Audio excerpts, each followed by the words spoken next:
Hello guys and welcome back to literature vision. इस video में हम सोनेट 15 पढ़ेंगे जिसे लिखा है विलियम शेक्सपियर ने।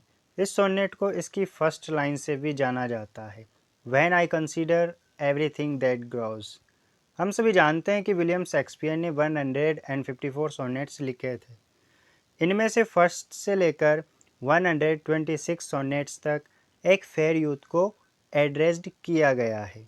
फेयर यूथ जैसा हमें सोनेट पढ़कर पता चलता है एक आदमी है जिसमें कि फेमिनिन ब्यूटी भी है और बहुत अच्छे कैरेक्टर्स भी है। उसके बाद एक सब कैटेगरी में भी यह सोनेट आता है। 1 से 17 जो सोनेट्स विलियम शेक्सपियर ने लिखे हैं उन्हें प्रोक्रिएशन सोनेट्स में रखा जाता है। प्रोक्रिएशन वर्ड का मतलब रिप्रोडक्शन। बेसिकली ये जो सोनेट है इसमें रिप्रोडक्शन की कोई ख़ास बात तो नहीं है, या इस रिप्रोडक्शन की कोई ख़ास बात तो नहीं हुई है, लेकिन जब आप सोनेट शुरू से लेकर पढ़ोगे तो लगभग सारे सोनेट्स एक दूसरे से जुड़े हुए हैं, कनेक्टेड है। जब आप 1 से लेकर 17 तक सोनेट्स आप पढ़ोगे सारे, तो सभी में कहीं ना कहीं रिप्रोडक्शन की बात कही गई है, प्रोडक्शन की बात कही गई है। विलियम शेक्सपियर के दूसरे सोनेट्स की तरह यह भी 3 क्वेट्रेन और एक सिंगल कपलेट में डिवाइड की गई है। इसकी राइमिंग स्कीम है A B A B, C D C D, E F E F, G G. तो चलिए now will analysis this poem line by line. Sonnet की शुरुआत करते हुए शेक्सपियर कहते हैं, when I consider everything that grows. When I consider, जब मैं सोचता हूँ, एवरीथिंग दैट ग्रोज, जो भी चीज़ें इस दुनिया में ग्रो होती हैं। तो इस पूरी लाइन का मतलब यह है कि जब मैं सोचता हूँ कि जो भी चीज़ें इस दुनिया में बड़ी होती है, ग्रो होती है। Holds in perfection what a little moment, वह एक लिटिल मोमेंट थोड़े समय के लिए ही परफेक्ट रह पाती है।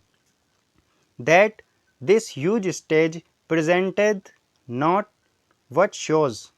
इस लाइन में शेक्सपियर कहते हैं दैट दिस ह्यूज स्टेज, यह जो दुनिया है यह एक विशाल मंच की तरह है।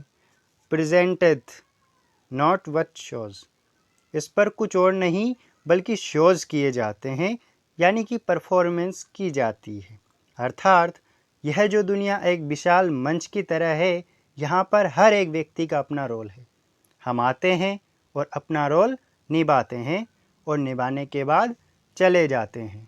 वैसे दोस्तों, अगर आप शेक्सपियर के प्लेज में इंटरेस्ट रखते हैं तो यह आपको ज़रूर पता होगा कि शेक्सपियर ने वर्ल्ड को एक स्टेज बताने वाले एक कोटेशन है, वह किस प्ले में बोला है। मैं आपको वो कोटेशन बता रहा हूँ। All the world's a stage and, all the men and women merely players. आप इसमें नीचे कमेंट बॉक्स में ज़रूर बताइएगा कि इन चारों में से किस प्ले में शेक्सपियर ने यह कोटेशन बोला है। तो चलिए हम वापस पोइम पर आते हैं। तो इस थर्ड लाइन में शेक्सपियर कहते हैं कि यह दुनिया एक विशाल मंच की तरह है, एक विशाल स्टेज की तरह है। इस पर कुछ और नहीं बल्कि शोज़ होते हैं, यहाँ पर परफॉर्मेंस होती है और यहाँ पर हर एक व्यक्ति का अपना रोल होता है। हम अपने फिक्स ड्यूरेशन तक अपना रोल निभाते हैं और अपना रोल निभाने के बाद चले जाते हैं। Whereon the stars in secret influence comment. Stars से यहाँ पर शेक्सपियर का मतलब है तारा या ग्रह नक्षत्र। जैसे कि जो एस्ट्रोलॉजर्स होते हैं, जो एस्ट्रोलॉजी जानते हैं, वह हमारे तारों को देखकर यह प्रिडिक्शन करते हैं कि हमारे फ्यूचर में क्या होने वाला है। तो उसी तारे की एक बात कर रहे हैं और कहते हैं कि यह जो दुनिया एक स्टेज की तरह है, इस दुनिया पर तारे यानी कि ग्रह नक्षत्रों का एक सीक्रेट इन्फ्लुएंस रहता है, यानी इनका प्रभाव हमेशा बना रहता है। When I perceive that men as plants increase, when I perceive, जब मैं देखता हूँ, that men as plants increase, इंसान भी पौधों की तरह ग्रो होते हैं, उन्हीं की तरह बढ़ते हैं। Cheered and checked even by the self same sky, और एक ही आसमान के नीचे सेल्फ सेम स्काई के नीचे दोनों ही चीयर्ड होते हैं, प्रसन्न होते हैं और ग्रो करते हैं। Want in their youthful shape at height decrease.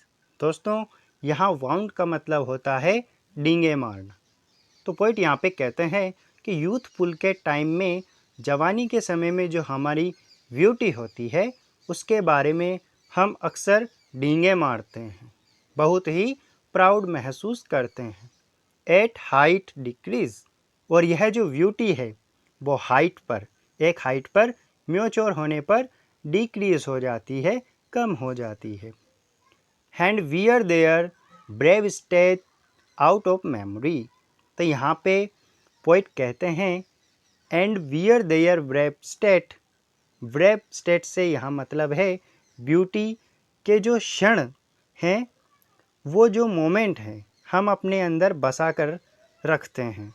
भले ही हम म्योच्योर हो जाएं और ब्यूटी हमारे पास से चली जाए, लेकिन ब्यूटी की जो यादें हैं वो हमेशा अपने अंदर बसी रहती है, आउट ऑफ मेमोरी, और धीरे धीरे वो ब्यूटी की यादें हमारे मन से जाती रहती हैं। Then the conceit of this inconstant stay sets you most rich in youth before my sight। यहाँ पे inconstant state का मतलब होता है लगातार बदलने वाली दुनिया। तो यहाँ पर पहली लाइन का मतलब है कि इस लगातार बदलने वाली दुनिया का जब मुझे ख्याल आता है, सेट्स यू, तब मुझे तुम्हारी याद आती है। Most rich in youth before my site, और मैं ये देख सकता हूँ कि अभी भी तुम्हारे पास यूथ का एक खजाना है, यानी कि तुम अभी भी बहुत यंग हो, बहुत जवान हो। तो पॉइंट यहाँ पर फेयर यूथ को एड्रेस कर रहे हैं और कहते हैं कि यह जो दुनिया है जो लगातार बदलती रहती है, जब मैं इसको देखता हूँ तो मुझे तुम्हारा ख्याल आता है कि अभी भी तुम्हारे पास यूथ का खजाना है, तुम अभी भी बहुत यंग हो। फिर आगे की लाइन में शेक्सपियर कहते हैं where wasteful time debated with decay. Where, जहाँ, वेस्टफुल टाइम, वेस्टफुल टाइम का मतलब होता है हानिकारक समय, ऐसा समय जो एक दिन हर एक चीज़ को वेस्ट कर देगा, बर्बाद कर देता है। डिबेटेड का मतलब होता है बहस कर रहा है। With decay, with decay, decay का अर्थ होता है क्षय हो जाना या नष्ट हो जाना। तो यहाँ पर आप डीके को एक इंसान के रूप में मानिए और समय को भी एक इंसान के रूप में मानिए, तो दोनों आपस में बहस कर रहे हैं, दोनों आपस में बात कर रहे हैं। Where wasteful time debated with decay, जहाँ पर वह सबको नष्ट कर देने वाला समय डीके से डिबेट कर रहा है, और उनकी डिबेट किस बारे में हो रही है।